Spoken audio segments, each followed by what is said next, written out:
ladies and gentlemen, tonight, your host for this evening, he is a one-time reigning, or two-time rather, reigning roast battle champion here at Cheers. He is also a three-time arm wrestling champion, beating all 27 students at the Hoadley Elementary School. Ladies and gentlemen, he's also an actor with Terry Shane Murder Mysteries. Ladies and gentlemen, put your hands together for your host this evening. Here is Martin Kvapil.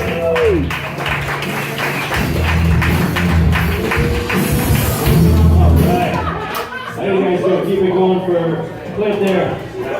Hardest working guy in regular comedy. Without him, none of this is possible. So how are you guys doing? Good? Great? What are you guys drinking? Spider bites, what's that? Ooh, sounds kind of tasty. No, maybe later. I saw something up at the bar there though. Somebody had like some really bright orange drink with very nuclear. It almost looked like Tang. Yeah. And you know the astronauts used to drink Tang, right? They did. The ones that landed on the moon. And oddly enough, next year will be their 50th anniversary of landing on the moon. Supposedly landing on the moon, right? And I think it'd be kind of cool if they brought out some special edition Tang for that purpose, right? They could call it like Moon Tang. You could like go into a grocery store, an all-night grocery store, at 3 in the morning, and ask the cashier and say, you know where I can find some Moon Tang? Just looking for a little bit of sweetness. And then all the astronauts that were on Apollo 11, they can all be referred to as the Moon Tang Clan. Yeah? Yes, there we go. So I'm learning that you can profile people by what they drive, right? So for example, anybody driving a tractor in a small town, chances are they've had their license suspended for DUI. And that's why they're driving the tractor. So I lived in a small town for a little while there, and there's a guy that drove a tractor for a year just because of that reason. And I mean, you guys might have some of your own examples of cars that kind of annoy you, but I'm going to tell you a few of mine. So there's one car that kind of annoys me, and it's the Honda CR-V, you know, the little SUVs. Oh, really? But they're usually like in a brown or tan or some other earth tone. And they can be annoying because you know that they're usually driven by some senior that doesn't know that the speed limit is actually a minimum. Yeah. I mean, any of these vehicles are usually going 10K below the speed limit, and they're usually driven by a senior or somebody that's retired that has nothing to do all day except go to the nursery and pick up some potted plants or new shrubs, right? But I have to say that there's also a lesbian version, and that's the Subaru Forester, which is reserved for them because they're also doing a lot of yard work, and it also has room for their dogs. Yeah. Now I have to say that the ultimate form of birth control has to be the Pontiac Sunfire.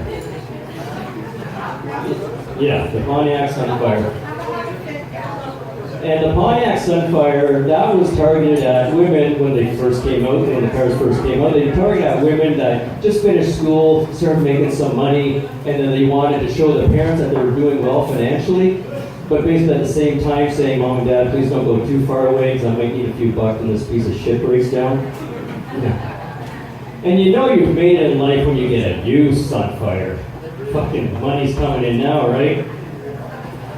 And from my younger experiences, I associate the older Sunfire with that chick that you picked up at a bar one night, and you go back to her place, and it has kind of that first basement apartment smell with a weeks full of dirty dishes in the sink, and then her bed is basically a mattress just thrown down on the floor, tucked up in the corner, and it's lined with all these stuffed animals, and they're all looking at you. And at this point, you're wondering, how long do I have to stay? And then you're also wondering, fuck, at any point in the evening did my last name come up? Yeah. Little too much reality for a Saturday night, don't you think? Yeah. But I think you can make any vehicle out there just as annoying. And all you have to do to slap one of these CAA stickers or any other motor club stickers. You know those oval stickers that seniors take great pride in putting on their car? And especially a gold one, baby. Ooh, that's a badge of honor. Yeah. You know, they get so much pride there, they pull out the protractors and the levels, and they put it right, perfect place right in the back. And they don't even care about putting it on the paint, because they know this is pretty much their last car ever. So they fuck the window, they're putting it right on the paint, they don't care about paying the paint or resale value at this point. Right? Like, the CAA sticker is the senior's equivalent of that No Fear or DC Shoe sticker. You know, both equally annoying and both fair warning that there's probably some fucking idiot behind the wheel that can't drive in a straight line, or it's going about 10 km below the speed limit. And chances are there's a fucking idiot behind the wheel. And the chances are they can't drive straight is because they're either texting or they're slowly dying. Now, some of you guys don't know me, but I was originally born in what's called the Czech Republic now, and I don't have an accent, but I wish I did. But not necessarily a Czech accent, because they always sound like they're complaining about something, like not having an accent. No, I want something cooler, maybe say British or Australian. That always sounds cool. It always sounds like they can say something dumb as fuck, and it still comes out pretty good, right? So for example, a Brit could say something like, I apologize for the faint odor, but I seem to have pooped my pants. It doesn't even sound all that bad, does it? In fact, you feel some compassion for the guy in his dilemma. Now, if an American said that, it would probably come out something like, dude, I shit myself again. Just not the same couth, is it, right? Different impact. And not only that, but the Brits and the Aussies, they can use words that we can't use. Like over in the UK and Australia, they can use a C word like nobody's business. They can throw that word around anytime, anywhere, any situation, and it sounds okay. So for example, a Brit or an Aussie can come over to your house and take a look at the newborn baby and say, it's a charming little cunt. And it doesn't sound that bad, does it? In fact, it makes a new member of your family sound twice as adorable. Now, if an American tried that, well, the mom would smack him upside the head so fucking hard that he actually would beat his shit himself. So guys, why don't we put this theory to a test tonight, all right? When you're in bed tonight with that special someone, snuggle up to her, rub her shoulder, gaze into her eyes, and say, "Boy, you're a sexy cunt, ain't ya?" And see how far you get. And if she doesn't mind, let her know she has a sister. Just gonna grab a drink here. Woo!